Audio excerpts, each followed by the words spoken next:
बिस्मिल्लाहिर्रहमानिर्रहीम। अस्सलामुअलैकुम। मैं हूं हमज़ा शुएब, आपका केमिस्ट्री टीचर, और आज हम पढ़ने जा रहे हैं अपना अगला topic, that is relative atomic mass. आप लोगों ने 9th क्लास में ये टॉपिक पढ़ा हुआ है, अब हम दोबारा इसे पढ़ने जा रहे हैं, बस थोड़ी सी, सिर्फ मामूली सी डिटेल के साथ, और बाकी सारी बातें 9th वाली ही हैं, कोई नई चीज़ नहीं है इसके अंदर। रिलेटिव का मतलब होता है एज़ कम्पेयर टू, यानी कि मुआजना करके। रिलेटिव एटॉमिक मास से क्या मुराद हुई कि किसी भी एलिमेंट का वो एटॉमिक मास जो किसी दूसरे एलिमेंट के साथ मुआजना करके निकाला जाए, उसे हम रिलेटिव एटॉमिक मास कहते हैं ऑफ दैट एलिमेंट। अगर हमने मुआजना करके एटॉमिक मास निकालना है किसी एलिमेंट का, तो हमारे पास कोई स्टैंडर्ड एलिमेंट होना चाहिए, और वो स्टैंडर्ड एलिमेंट हमारे पास होता है कार्बन 12।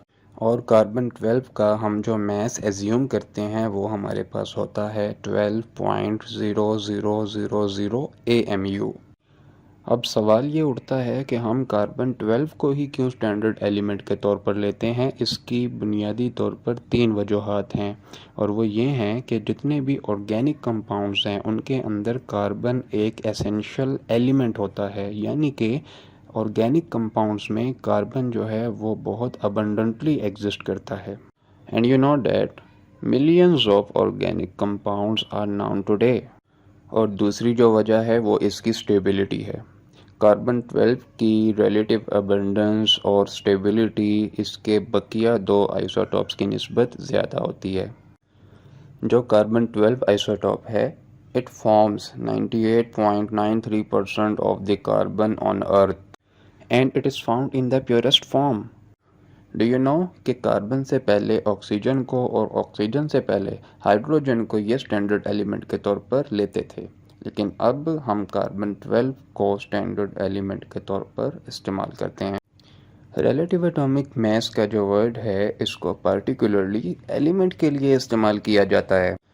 तो चलें अब हम इसकी डेफिनेशन की तरफ आते हैं। डेफिनेशन को समझने से पहले मैं आपको एक मिसाल देता हूँ। आपके पास एक स्केल है, एक बैलेंस है, उसके एक तरफ आप कार्बन का एक एटम रख दें और दूसरे पलड़े में आप मैग्नीशियम का एक एटम रख दें, तो आप देखेंगे कि मैग्नीशियम वाला पलड़ा भारी है और जो कार्बन वाला पलड़ा है वो ऊपर हो गया है, वो हल्का है। तो अब आप क्या करेंगे, आप एक और कार्बन का एटम रख देंगे, तो अब आप देखेंगे कि वो दोनों पलड़े अब बराबर हो गए हैं, स्केल बैलेंस हो गया है। तो इसका क्या मतलब हुआ कि मैग्नीशियम का जो मास है वो कार्बन के एटम के मास के ट्वाइस है। इस तरह से हम एलिमेंट्स का मास मेजर करते हैं। तो अब आपको कुछ आइडिया हो गया होगा कि हम किस तरह से एलिमेंट्स का एटॉमिक मास कार्बन के साथ कंपेयर करके पता करते हैं। तो बस यही बात इसकी डेफिनेशन में भी लिखी हुई है कि रिलेटिव एटॉमिक मास क्या होता है कि किसी भी एलिमेंट का एटॉमिक मास किस तरह से आपने निकाला है, आपने कंपैरिजन किया है with the mass of an atom of carbon 12 isotope. इसकी एग्जांपल्स भी आप देख सकते हैं कि हाइड्रोजन का रिलेटिव एटॉमिक मास हमारे पास कितना आया, 1.008 AMU, और इसी तरह ऑक्सीजन का रिलेटिव एटॉमिक मास कितना निकला, 15.9994 AMU। नेक्स्ट हमारे पास आता है the unit of relative atomic mass. Relative atomic mass का जो यूनिट होता है वो हमारे पास होता है atomic mass unit, AMU। AMU हमारे पास कितना मास होता है, आइए इसको समझने के लिए मैं आपको कुछ कैलकुलेशन समझाता हूँ। आप लोग 9th क्लास में मोल और एवोगैड्रोस नंबर ये टॉपिक आप पढ़ कर आए हैं। आप लोगों ने क्या पढ़ा था कि अगर आपके पास किसी भी चीज़ का एक मोल हो तो उसके अंदर कितने पार्टिकल्स होते हैं, 6.02 इंटू 10⁻23 पार्टिकल्स। तो अगर मैं इसी चीज़ को बेस बनाकर बात करूं कि मेरे पास कार्बन का एक मोल हो, कार्बन के एक मोल का मास कितना होगा, 12 ग्राम, तो उसमें कितने नंबर ऑफ एटम्स होंगे, 6.02 इंटू 10⁻23 एटम्स। तो यानी मैं कह सकता हूँ कि अगर मेरे पास कार्बन के एवोगैड्रोस नंबर जितने एटम्स हों, तो उसको आप एक जगह पे इकट्ठा कर लें, उसका मास मालूम करें, तो उसका मास कितना निकलेगा, 12 ग्राम। अगर मैं कार्बन के एक एटम का मास फाइंड आउट करना चाहूँ तो क्या लिखेंगे आप लिखेंगे 12 डिवाइडेड बाय 6.02 इंटू 10⁻23। ये नीचे आके डिवाइड हो गया। तो इसे अब जब आप कैलकुलेटर की मदद से सॉल्व करेंगे तो आपके पास जवाब आएगा 1.99 इंटू 10⁻⁻23 ग्राम। आपने अब एक कार्बन एटम का जो मास है वो निकाल लिया। अब आप एक काम करें, आप इस एक कार्बन एटम के मास का 12वां हिस्सा लें, 1/12 mass of one carbon atom.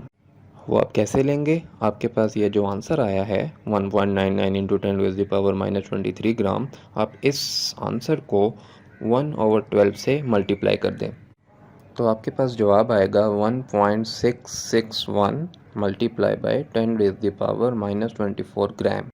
तो ये आपके पास एक कार्बन एटम के 12वें हिस्से का मास आ गया और ये वैल्यू कहलाती है 1 AMU। अगर आप ग्राम को किलोग्राम में कन्वर्ट करना चाहते हैं तो ये वैल्यू आपके पास क्या बनेगी?